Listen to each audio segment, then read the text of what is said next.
In this problem, we're going to examine an exponential function. We're going to use the function f of x equals 4 to the x plus 1 minus 2 to find the domain of the function, graph the function, and from the graph determine the range and any asymptotes, then find the inverse of the function, use the inverse to find the range of the function, and then graph the inverse.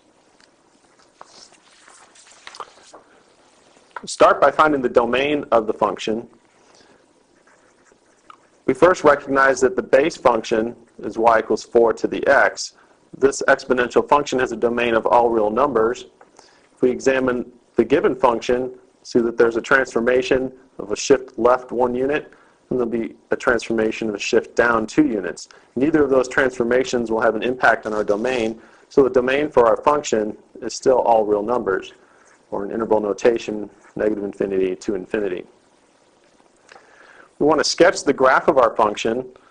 We'll go ahead and start with the base function. We'll plot a few points and then use transformations to get the graph of our given function. Our base function y equals 4 to the x has a horizontal asymptote at y equal to 0. And if we plot a couple of points, we'll let x equal 0. 4 to the 0 is 1. We'll get the point 0, 1. It's the graph of the base function. And then if we let x equal 1, we get y equals 4. So we plot the point 1 comma 4. We'll go ahead and plot one other point. If we let x equal 2, we'll get y equals 16. Again, this is for our base function, y equals 4 to the x. We connect these dots, connect the points with a smooth curve, and then approach our horizontal asymptote as we go to the left. We have the graph of our base function, y equals 4 to the x. Now, to get the graph of our given function, f of x, we're going to apply some transformations. We're going to go left 1 unit and down 2 units. So we'll use each of the 3 points that we've plotted on our base function and apply the transformations. So starting at the point 0, 1, we'll go left 1 unit, down 2 units, and we get the point negative 1, negative 1. Starting with the point 1, 4, we go left 1 unit, down 2 units.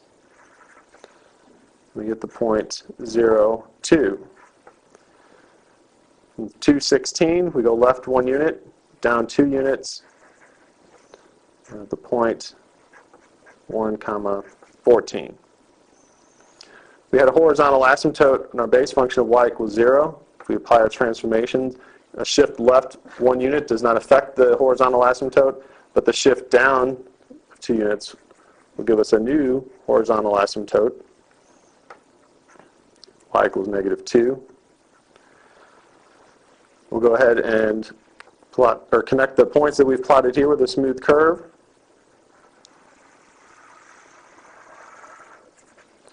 Again, as we go to the left, we'll approach our horizontal asymptote.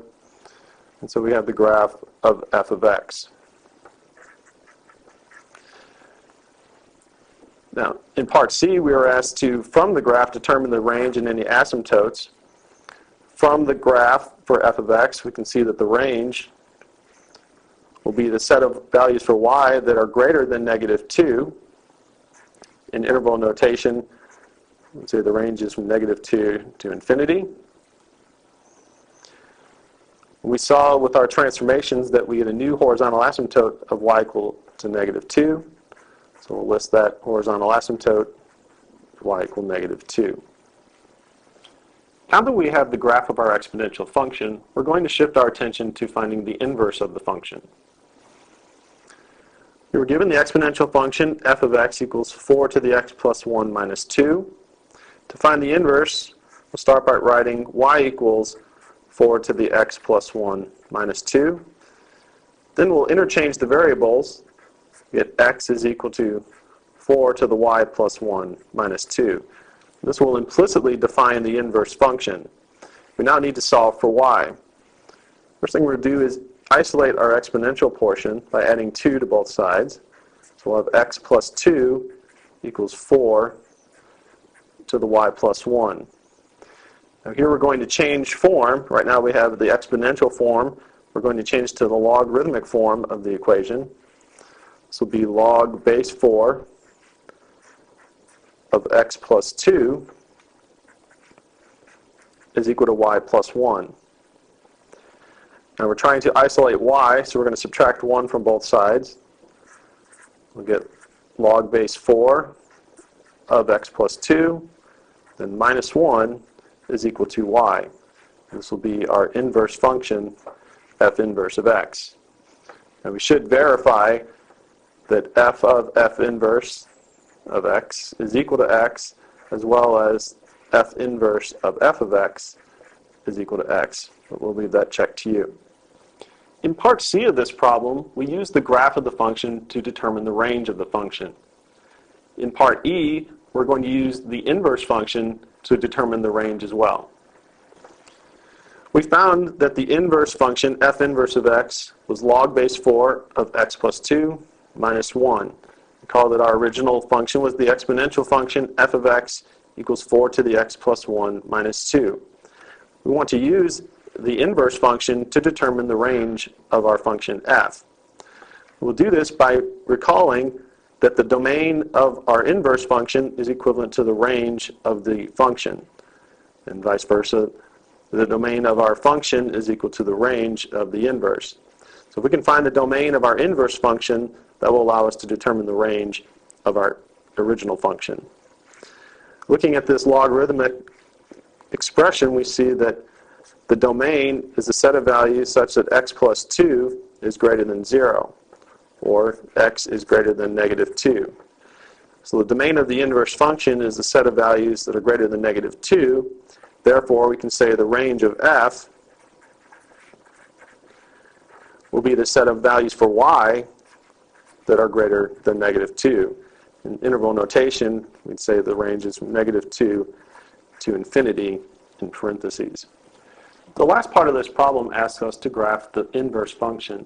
We could do this by plotting points, by using transformations, or by using the graph of the function f. We're going to do this by using the graph of the function f.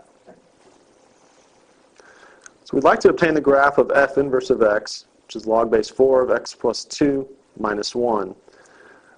We graphed our function f of x, and we plotted 3 points, the point negative 1, negative 1, the point 0, 2, the point 1, 14, and we had a horizontal asymptote of y equal negative 2. The relationship between the inverse function and the function is that if the point AB is on the graph of f, then the point BA must be on the graph of the inverse. So we switch the coordinates of the points we plotted for f, and we'll get points that we can plot for the graph of our inverse. We'll start with negative 1, negative 1. If we switch the coordinates, we actually obtain the same point, negative 1, negative 1. Taking the point 0, 2 and switching the coordinates will give us the point 2, 0. Taking the point 1, 14 and switching the coordinates will give us the point 14, 12, 14. It's 14, 1. We had a horizontal asymptote of y equal to negative 2. We're basically switching the x's and y's, so to graph our inverse function, we'll end up with a vertical asymptote at x equal to negative 2. And if we were to connect the 3 points with a smooth curve and approach our vertical asymptote, we would have the graph of our inverse function, f inverse of x. And we've got both the function and the inverse on the same graph. We've also drawn the line y equal to x to show the symmetry between the graphs of the function and the graphs of the inverse and the function. The two graphs are symmetric around this line y equal to x.